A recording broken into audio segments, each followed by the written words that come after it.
سانو بھی آقا دو جہان والی دا دیدار کرا دے۔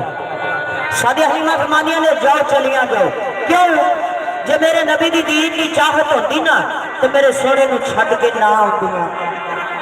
ساریاں دائیاں واپس مڑ گیاں، ایک دائی دروازے تے بیٹھ کے سادی حلیمہ پوچھدیاں نے تو کیوں نہیں گئی؟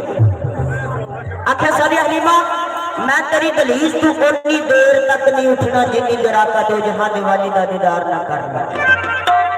سادی حلیمہ نے سوچیا ذکر کر بیٹھی ہے دیوانی ہو گئی ہوگے نہ دینو آقا دو جہان والی دا دیدار کرا دیتا جائے۔ بسم اللہ کر کے اپنی گود میں اٹھایا، اس دائی نے زیارت کرائی، آخر جا بی بی ہوں اپنا راہ پھڑ لے۔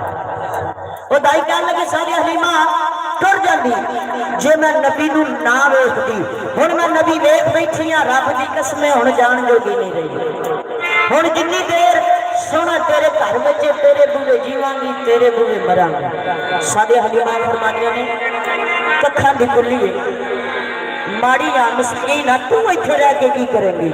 تے او دائی سادی حلیمہ نال دو چار گلاں کردی ہے، میلے پھر جا کے جڑ دیاں گے قابلِ غور۔ دریا